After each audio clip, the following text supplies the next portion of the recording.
So we have lots and lots of programs that focus on people. We have a strong strategy headed up by the Deputy Director, Ms. Sharon Banfield, which reaches people while they're in school, while they're in the industry and the community. So we try to reach them in different parts of their lives. We have a number of school programs and projects. We launched last year a tourism apprenticeship training program. We wish we had time to tell you about that today. We don't, but certainly you can contact us and get information. But again, trying to engage people, to get people to sign up for the apprenticeship program. We took our best marketing talent and developed an ad campaign that was as sophisticated and as engaging and attractive as anything we would do to attract a visitor, and put that right in the local community, showing local faces to encourage people to come out and join the industry. The young lady on your left was our reigning Miss Cayman, and she actually is a server in one of the attractions, so it was real and relevant. And the other young lady is working in one of our hotels, and so she was representing sort of the non-celebrity face, but of that generation, and the campaign was very well received. We also developed National Customer Service Program, and it's designed to bring standards to our industry and standards of excellence to our industry. It's called Cayman Pride, and I want to take a moment to explain to you why service excellence is so important to us. Amongst all the other right moral reasons why we should deliver good customer service, if any of you have been to the Cayman Islands, you will know that the Cayman Islands is not going to be the least expensive destination in the region. It is not. The way our economy is structured, we will never be one of the least expensive. All of our inputs are very expensive. We have lots of competition. We're standing. Differentiate us is the consistent delivery of excellent service.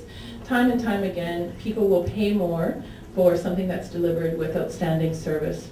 The opportunity for us in implementing a national service standards program was to deal with another issue, and that other issue in the Cayman Islands is just the diversity of the population. We have 52,000 people, and we have over 100 nationalities in those 52,000 people. You want to talk about social tension? You want to talk about people who don't get tourism because the people in tourism don't look like them?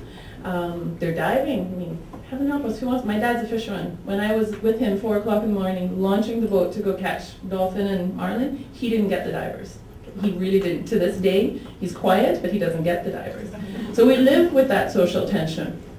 And one of the opportunities that implementing a service program gave us was to once and for all help people understand that we didn't all have to be Caymanian in order to deliver Caymanian service. And I use this sort of flippant expression, which is, you know, Disney doesn't grow or breed or hatch any Disneyans, right? They all come from somewhere else.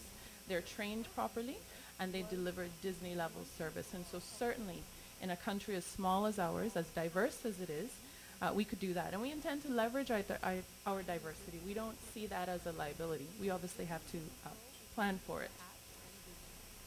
So in terms of who did we engage in the initiative? Everyone, from policymakers to special interest groups, business communities, the community, students, and the media. We have a situation where our Chamber of Commerce can't wait to get more involved. That doesn't happen often in the Cayman Islands. You have to remember also we have financial services, and it's not a fledgling financial services industry. They really often assume leadership for our economy, and we debate that with them, but they certainly take the credit for leading the economy. So we had to make sure that we engaged everyone.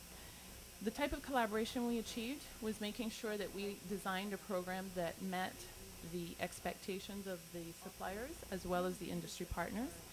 Even those people who were not in the tourism industry had to own these standards, and we were able to achieve that. The vision was to raise the bar in customer service from good to excellent, and in so doing, promote the culture of the island and its people. I will tell you real stories. You would go to a hotel and ask a server, you pick a country, Canadian server, I can say that, you know, love our Canadian partners, and they would say, there's nothing to do on this rock. Why are you here? I'm here because it's a great opportunity. I'm going to save some money, and you know, I'm going to go back. But really, those of us who live there, we get island fever, and so we need to take a trip for the stress relief. Like literally, these would be the conversations. And people would get mad. And as director of tourism, I said, but that's our fault. We haven't trained them on the key messages and the speaking points for our destination. So if we let people come, someone else who themselves were not trained, give them their orientation to our country, it's no wonder we have all of these gaps. And I can replicate, similar stories from South Africa to Indonesia to Jamaica to some of our own people, don't always have the best messages to deliver.